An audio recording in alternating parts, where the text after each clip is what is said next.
خیلی مخلصیم. اومدیم که 5 تا از پلاگینای باحال و قشنگ و جذاب که من ازش استفاده میکنم و تو بلندر ما هم آشنا بشیم. نوهامون هم شاق شد. ما خیلی پلاگین داریم تو بلندر، یعنی بیشتر از 100 تا پلاگین، حتی شاید 1000 تا پلاگین داشته باشیم، ولی الان 5 تاش که من خیلی استفاده میکنم و گذاشتم براتون. 5 تایی که خیلی من باشون حال کردم، زیاد استفاده میکنم و تا الان میشناسم. 5 تا از بهتریناش اینا هست. آقا جون خودتون تمرین کنین، ویدیو رو ببینین ولی بعدش هم تمرین کنین حتما. که صرفا فقط ویدیو رو میبینین یه حالا چیز شد دیگه، نه درست نیست. تمرین کنین حتما جواب میده.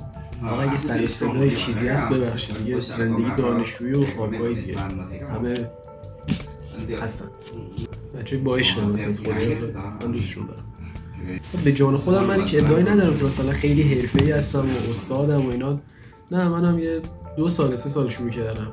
اگه جایی رو اشتباه میگم، حالا اشتباه انجام میدم بهم بگین حتما، برای منم خوبه. ولی خب من قبل ویدیوها سعی میکنم حتما کارا رو تست کنم، انجام میدم خودم به شیوه درست میام به اشتراک میذارم. حالا همین نیست که فقط بیام ویدیو بگیرم و تمام، نه، قبلش تست میکنم. خیلی خوب، حرف زدم بسه، بریم سراغ کارا.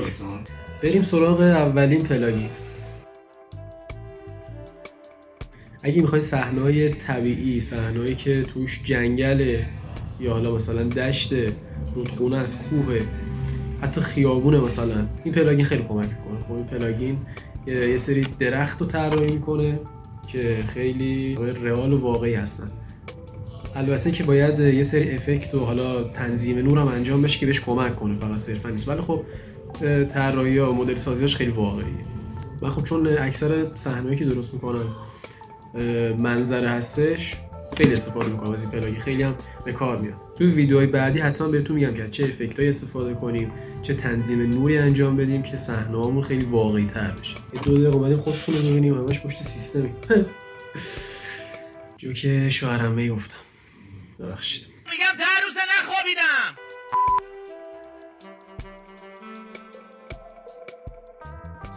این پلاگین کمک میکنه که تصاویر واقعی تری داشته باشید. خودش به تنهایی خیلی نمیتونه کمک کنه، یعنی همین نیست که پلاگین رو استفاده کنید و تمام دیگه صحنه، نه. بازم میگم ما پلاگین‌های خیلی زیادی داریم، ولی خب الان چند تاشیه که من خیلی استفاده میکنم و باحال حس میکنم. لایک و سابسکرایب یاد رفته، انجامش بده بریم برای ادامه ویدیو.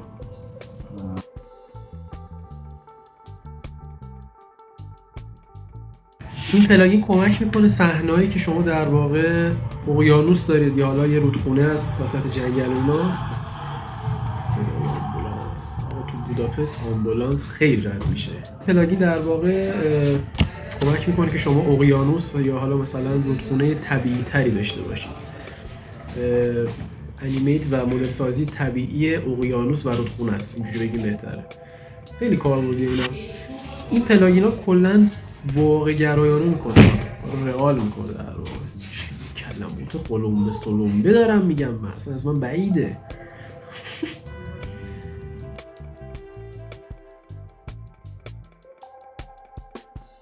این پلاگین خیلی به درد کسایی میخوره که دارن بازی سازی انجام میدن، مخصوصا بازیایی که حالا ماشینیه، اتومبیلرانیه، آسفالت و خیابونای طبیعی رو مدل سازی کرده.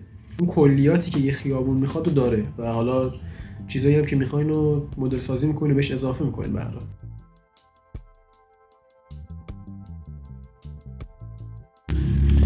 این پلاگین یکم متفاوت تر از قبلی هست. پلاگین قبلی مثلا برای ساخت انیمیشن های واقع گرایانه بود، باز دوباره کلمات قلمبه سلمبه.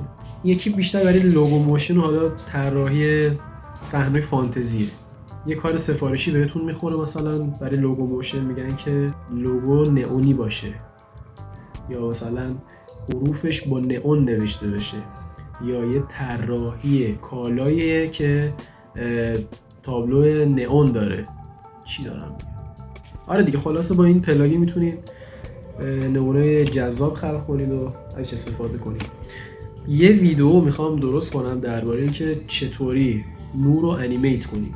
یعنی مثلا یه سری سیم نوری هست که نور داره حرکت میکنه داخل این سیما. کار قشنگ و جذابیه، فانتزیه و بعد لوگو موشن ها معمولا میخوره. بچه‌ها اگه جای نیاز به اصلاح داره حتما بگید که من خودم متوجه بشم درست استفاده کنم ازش. ولی میگم چیزایی که دارم میگم بهتون تست شده. خب دیگه حالا یه سری چیزایی در میره دیگه از دستمون، طبیعی هم هست. بگید حتما، اشکال نداره. اگه کلا حالا دوست دارین که از اول کلا بلندر رو آموزش بدم و اینا، بهم حتما تو کامنت ها بگین. حالا من از جایی دارم شروع میکنم که صرفا برای مخاطبینه که یکم بیس بلندر رو دارن، یعنی یکم با محیط کاربری آشنا دارن و با حدودی حالا با یه سری جزئیات کوچیکش سر و کار داشتن. ولی اگه مثلا تازه از صفر دارین شروع میکنین حتما تو کامنت ها بهم بگین که از صفر آموزش ها رو بذارم. پشت سر من خیابونه، آبر پیاده میره و میاد و کار خودمون میکنم، کار خودمون. و اینم بگید که آقا موضوع ویدیوهای بعدی چی باشه، چی دوست دارید مثلا من بسازم، طراحی کنم، آموزش بدم. این خیلی قشنگ و مهمه. واقعا انیمیشن سازی سه‌بعدی سخت نیست، یعنی به ظاهر خیلی محیط کاربری سخت و پیچیده داره، ولی مثلا چند بار که تمرین میکنین یا مثلا 2-3 تا کار میسازین، خب همش درگیره دیگه، همه جزئیات رو مطمئنی؟ همه ابزاراشو باید استفاده کنین دیگه. خب طبیعتا یاد میگیریم با چند بار تمرین کردن. خیلی هم سخته، دارم دروغ میگم. والا بخون پوستمون کنده شده. لایک و سابسکرایب یادتون نره، با نظرهای خوبتون به انرژی میدید. اگه انیمیشنی ساختید با اون آموزش حتما برام بفرستین تا من ذوق کنم و اینکه کیف کنم دیگه. دمتون گرم. آموزش رو دادید برو دیگه، چقدر حرف میزنی.